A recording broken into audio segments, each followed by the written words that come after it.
అందరికీ నమస్కారం. Welcome back to rainbow home cooking. ఈరోజు మీ అందరికీ ఈ ఎండాకాలంలో చాలా ఈజీగా పెట్టుకోగలిగే 4 రకాల వడియాల్ని చాలా సింపుల్గా పెట్టి చూపించబోతున్నాను. గుమ్మడికాయ వడియాలు, మినప్పట్టు వడియాలు, బియ్యపిండి వడియాలు, ఇంకా సగ్గుబియ్యం వడియాలు. ఈ 4 రకాల వడియాల్ని చాలా సింపుల్గా ఎలా చేసుకోవాలో ఈ వీడియోలో మీ అందరికీ చాలా ఈజీగా చేసి చూపించబోతున్నాను. ఇలా ఎండల్లో ఒకసారి చేసి పెట్టుకుంటే సంవత్సరం అంతా నిల్వ ఉంటాయి. దీనిలో మొదటి రెసిపీ వచ్చి గుమ్మడికాయ వడియాలు. సింపుల్గా ఎలా చేసుకోవాలో చేసి చూపిస్తాను. దీనికోసం మీడియం సైజులో ఉండే ఒక గుమ్మడికాయని తీసుకున్నాను. ఈ సైజులో ముక్కల్ని కట్ చేసుకోవాలి. వీటిని ఒక పెద్ద ప్లేట్లో వేసేసుకుని 1 టీ స్పూన్ పసుపు, ఇంకా కల్లుప్పు ఒక 2 టేబుల్ స్పూన్ల వరకు వేసుకుంటున్నాను. ఈ ఉప్పు వేసుకున్న తర్వాత చేత్తో ఇలా బాగా కలుపుకోవాలి. ఇలా బాగా కలిపితే ఈ ముక్కల నుండి వాటర్ బయటకు వస్తుంది. అప్పుడు బయటకు వచ్చిన తర్వాత ఒకసారి ఈ ముక్కలన్నిటిని ఫిల్టర్ చేసుకోవాలి. ఒక క్లాత్ తీసుకొని ఈ ముక్కల్ని ఇలా గట్టిగా పిండుతూ వాటర్ అంతా పక్కకి తీసేసుకుని ముక్కల్ని మాత్రమే వేసుకోవాలి. ఈ మిగిలిన వాటర్ని పక్కన పెట్టేసుకోవాలి. ఇలా గట్టిగా పిండిన తర్వాత ఇవి క్లాత్లో వేసుకుని గట్టిగా మూట కట్టేసుకోవాలి. వీటిపైన ఒక బరువు ఉంచుకోవాలి. ఒక 8 అవర్స్ అయినా మనం ఉంచుకోవాలి. మార్నింగ్ పెట్టుకుంటున్నామంటే నైట్ టైం ఈ ప్రాసెస్ అంతా చేసేసుకోవాలి. ఇలా మూట కట్టేసి పైన ఒక బిందెని బరువును ఉంచుతున్నాను. ఇంకా మినపప్పు లేదా మినపగుళ్ళని కానీ 1 కప్పు తీసుకుని నైట్ టైమే నానబెట్టేసుకోవాలి. మార్నింగ్ వడియాలు పెట్టుకుంటున్నామన్నప్పుడే ఇవి 2 కూడా మనం చేసుకుని ఉంచేసుకోవాలి. ఇలా మార్నింగ్ వరకు నేను ఉంచేసాను. వీటి నుండి వాటర్ అంతా బయటకు వచ్చేసింది. ఇప్పుడు ఈ ముక్కల్ని తీసుకోవాలి. వీటిని మళ్ళీ ఒక పెద్ద ప్లేట్లో వేసేసుకోవాలి.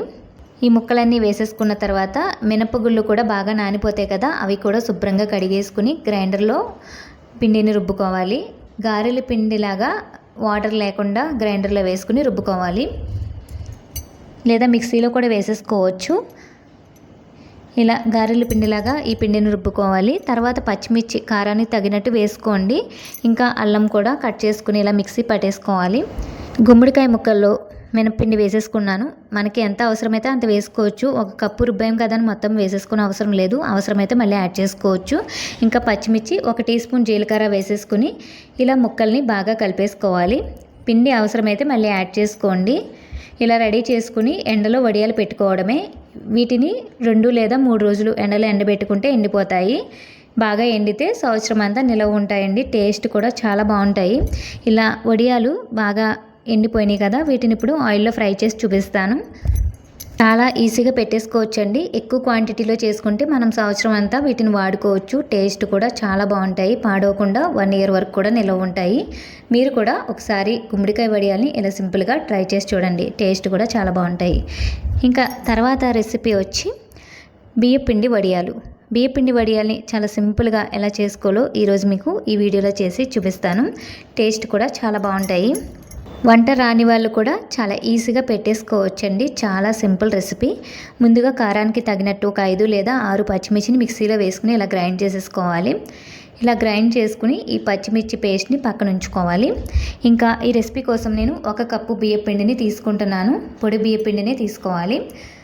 ఈ బియ్యపిండి ఒక బౌల్లో వేసేసుకుని ఏ కప్పుతో అయితే మనం బియ్యపిండి తీసుకుంటామో అదే కప్పుతో 2 కప్పుల వాటర్ని వేసుకుని పిండిని ఉండలు లేకుండా బాగా కలుపుకొని పక్కన పెట్టుకోవాలి. ఈ పిండిలో మనం 2 కప్పుల వాటర్ని వేసుకుని ఇలా బాగా కలుపుకొని పెట్టుకుంటాం కదా. ఇంకా తర్వాత స్టవ్ పైన 6 కప్పుల వాటర్ని వేసుకోవాలి. మొత్తం దీనికి 8 కప్పుల వరకు వాటర్ కావాలి. 2 కప్పులు మనం పిండిలో వేసేసుకుంటాం కాబట్టి మిగిలిన వాటర్ని స్టవ్ పైన పెట్టుకోవాలి. రుచికి సరిపడినంత ఉప్పు, ఇంకా 1 టీ స్పూన్ జీలకర్ర, ముందుగా గ్రైండ్ చేసి పెట్టుకున్న పచ్చిమిర్చిని వేసుకోవాలి. ఇలా వాటర్ బాయిల్ అవుతుండగా ముందుగా మనం కలిపి పెట్టుకున్న పిండిని ఇలా నెమ్మదిగా కొంచెం కొంచెం వేసుకుంటూ గరిటెతో కలుపుకుంటూ వేసుకోవాలి. ఇది చిక్కగా అయ్యేంత వరకు ఉడికించుకోవాలి. చాలా త్వరగానే ఉడికిపోతుంది. ఇలా చిక్కగా ఉడికించుకున్న తర్వాత కొంచెం వేడి చల్లారిన తర్వాత వడియాల్ని పెట్టుకోవాలి. ప్లాస్టిక్ కవర్ పైన అయితే చాలా ఈజీగా వచ్చేస్తాయి, కానీ వేడి మీద వేసుకోకూడదు కాబట్టి కొంచెం వేడి చల్లారిన తర్వాత నేను వడియాల్ని పెట్టుకున్నాను. ఇలా ఒక 2 రోజులు ఎండబెట్టుకుంటే వడియాలు చాలా ఈజీగా ఎండిపోతాయి. ఇవి కూడా మనకి 1 సంవత్సరం పాటు నిల్వ ఉంటాయి.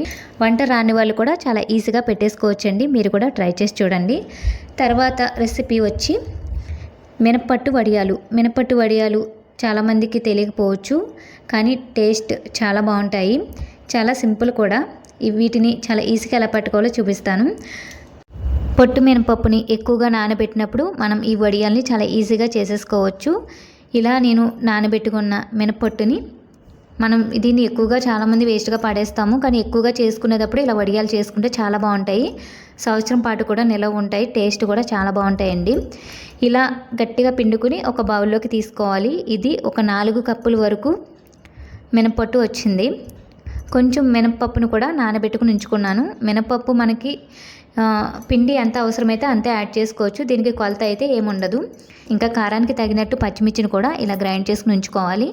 ఈ మినపట్టులో మనం ముందుగా గ్రైండ్ చేసి పెట్టుకున్న పిండిని, ఇంకా పచ్చిమిర్చిని, ఉప్పుని వేసేసుకోవాలి. ఇవన్నీ వేసుకుని బాగా కలిపేసుకోవాలి. పిండిలో ఎక్కువగా వాటర్ వేసుకోకుండా కొంచెం గారెల పిండిలాగా రుబ్బుకోవాలి. ఈ విధంగా బాగా కలిపేసుకుని వడియాలు పెట్టుకోవడమే. ఇవి కూడా మనకి 2-3 రోజులు అయితే ఎండిపోతాయి. ఒక ప్లాస్టిక్ కవర్ పైన ఇలా చిన్నగా వడియాలు పెట్టేసుకోవడమే. ఇలా రెడీ చేసి పెట్టుకున్న వడియాలు మనకు కావలసినప్పుడు ఆయిల్లో ఫ్రై చేసుకోవడమే. ఇవి కూడా సంవత్సరం పాటు నిలవ ఉంటాయి. వీటిని ఇప్పుడు మీకు ఆయిల్లో ఫ్రై చేసి చూపిస్తాను. ఇలా కొంచెం కలర్ చేంజ్ అయిన తర్వాత వీటిని తీసేసుకోవడమే. చాలా త్వరగా ఫ్రై అయిపోతాయి. క్రిస్పీగా టేస్ట్ చాలా బాగుంటాయి మినపట్టు వడియాలు. మీరు కూడా ట్రై చేసి చూడండి. 4వ రెసిపీ వచ్చి సగ్గుబియ్యం వడియాలు. ఇవి కూడా చాలా సింపుల్ రెసిపీ. వంట రాని వాళ్ళు కూడా చాలా ఈజీగా చేసేసుకోవచ్చు. టేస్ట్ అయితే చాలా బాగుంటాయి. ఇవి కూడా ఒక 1 ఇయర్ పాటు నిలవ ఉంటాయండి. 1 కప్పు సగ్గుబియ్యం తీసుకున్నాను. ఈ సగ్గుబియ్యంని నానబెట్టుకోవాలి. ఒక బౌల్లో వేసుకుని 2 కప్పుల వరకు వాటర్ వేసుకుని సగ్గుబియ్యాన్ని నానబెట్టుకోవాలి. 1 గంట వరకు వీటిని నానబెట్టుకోవాలి. కారానికి తగినట్టు పచ్చిమిర్చిని 5 లేదా 6 ఇలా మిక్సీ పట్టుకుని పక్కన ఉంచుకోవాలి. ఇలా 1 గంట తర్వాత నానిన సగ్గుబియ్యం నుండి ఈ వాటర్ తీసేసుకుని సగ్గుబియ్యం మాత్రమే పక్కన పెట్టుకోవాలి. ఇలా బాగా నానిపోతాయి. 1 గంట తర్వాత ఇలా చెక్ చేసుకుంటే బాగా నానిపోతాయి.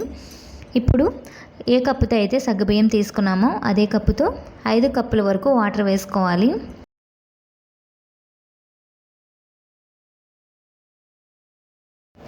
వాటర్ వేసుకున్న తర్వాత దీనిలో పచ్చిమిర్చి పేస్ట్ని ముందుగా గ్రైండ్ చేసి పెట్టుకున్నాం కదా, వేసేసుకోవాలి.